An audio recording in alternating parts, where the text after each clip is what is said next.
sa TV5.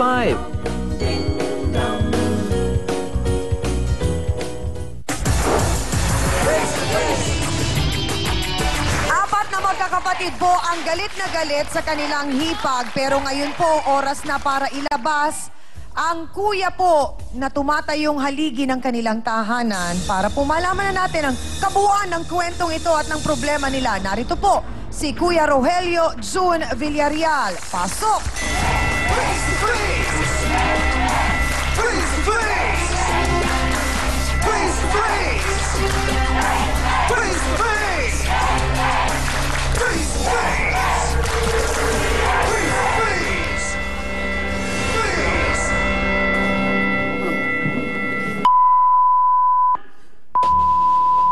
Hindi dahil sa inyo! Hindi ako masasaktan! Kung hindi, pagtatanggol ko sa'yo! Sandali lang, hindi tayo magkakaunaw. June, iisa-isahin po natin ang problemang ito para tayo po ay magkaunawaan. Masyado po kayong nagsisisihan. Hindi natutuwa ang mga magulang ninyong nakikita, nagkakaganito kayo. Sabi mo, para hindi na ako maghirap? Mahal! Bakit, ma? Ha? Bahay na magulang Ano ko. inakin? Ang nakatira ka ron, Marmar! Sandali lang. Masyado ka rin! Sandali lang po. Sandali lang po. Hinihiya kita din sa ospital! Lorna, sandali. Hindi makakatulong. Lorna, wala ko nang magsasalita sa inyo. Sandali lang po. Sabi ko sa'yo! Mang June, kailangan po kayong kumarma. Dalawa! Lorna, respetuhin mo rin naman ang kuya mo. Karma sa'yo yan, kaya kagbulag. Ay, Lorna, Diyos ko. Hindi mo dapat sabihin sa kuya mo yun. Lorna. Tawagin mo si Dave! Andiyan ba si Dave? Oh, nandito! Oh, yan ang gusto mo yung Pati nalang si Dave. mga ano. Pati Kaya mo yung kaya tubig. ka ganyan.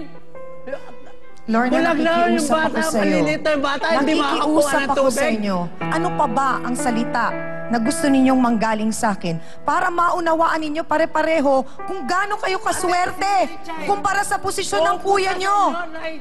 Alam nyo kung gaano kahirap ang mawala ng paningin? Hindi nyo ba naiintindihan yun? Sandali lang po, Mang June. Kasama nyo magtrabaho Mang doon. June. Ako, paano yung mga anak ko? Anong hirap? Mang Napupunta June. sa ambulan. Sandali lang, hindi niya kagustuhan yun, Luz. Walang may gustong tao na mabulag. Lumihirap kasi kayo ng tapang sa alak. Alam mo ba kung anong pakiramdam ng mabulag?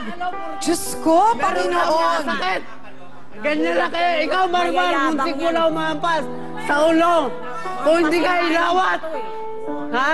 Alam ko June, tama na po. buhay mo para hindi ka na maghirap. Mang June, Ha? Kanya kami. Tama ba yan?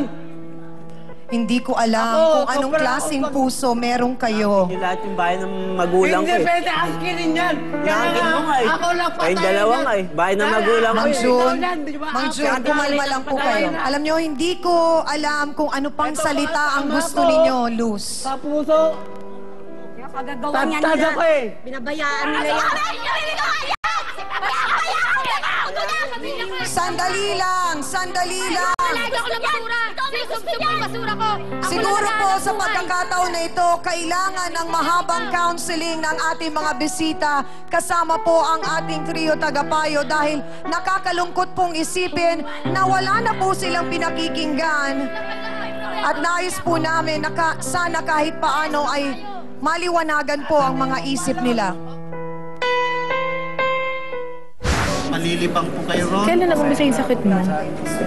2006. Okay, ngayon, pagkatapos... So, palabas-labas ka ng mental? Huwag na yung... Ay, ka nga laging galit.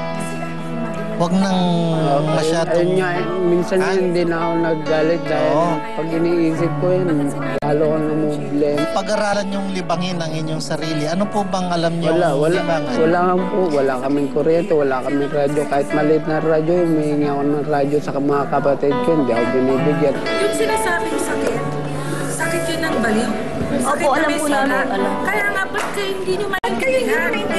Kayo Kapatid nyo, naintindihan po namin na nakakita na yun, tapos kayo walang sisi. nakita na, may depression yun, kaya ganyan sigaw ng sigaw. Kami pong lahat dito sa Face to Face ay talagang nalungkot, natakot at naalarma sa pinagdadaanang problema ng inyong pamilya. Nais po namin talaga kayo na matulungan na maging bukas ang puso ninyo at isipan.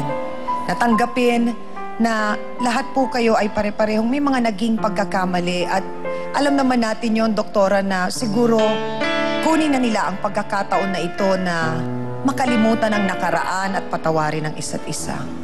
Totoo yan, Chang. Alam mo, kasi unang-una, kung napansin nyo kanina na yung silakbo ng kanilang damdamin ay sobra-sobra.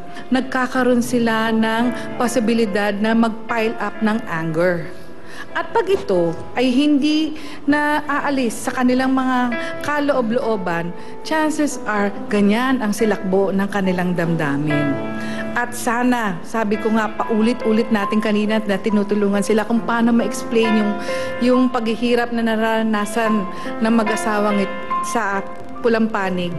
Alam niyo po ba, ang isang taong merong depresya or nagkakaroon ng problema sa pag-iisip, hindi po sa utak, sa pag-iisip, napakahalaga po ng tinatawag nating support system. At sino po ang support system? Ang pamilya, ang kapatid. Sana maintindihan nyo kung paano yun at kung paano to makakaapekto. Yung nararanasan ni Rodeline, kung nalalaman nilang wala po pa siyang gamot na makakapagpagaling hanggang ngayon. Kaya nakakalungkot po yung ginagawa niyo. Dahil kasi may mga pagkakataon na kayo rin po ang nagtitrigger ng tinatawag natin na yung possible na breakdown. At kung wala si Rodeline at magkaroon ng mawala sa tamang ulirat, paano na po si Mang June na nagsasuffer din? Meron po tayong tinatawag na depression due to a medical condition. Wala po siyang paningin. Dati siyang nakakakita. Todo-todong pagkakalungkot. Kung noon nakikita niyo lahat ang mga bagay-bagay, tapos ngayon wala. Kung nalalaman niyo lang po yung nahihirapan na damdamin ni Rodeline dito at ni Mang June, parang pwede lang sabihin na sana maranasan niyo din para maintindihan niyo. Dahil si Rodeline po, ngayon, ay yung mga taong ganyan,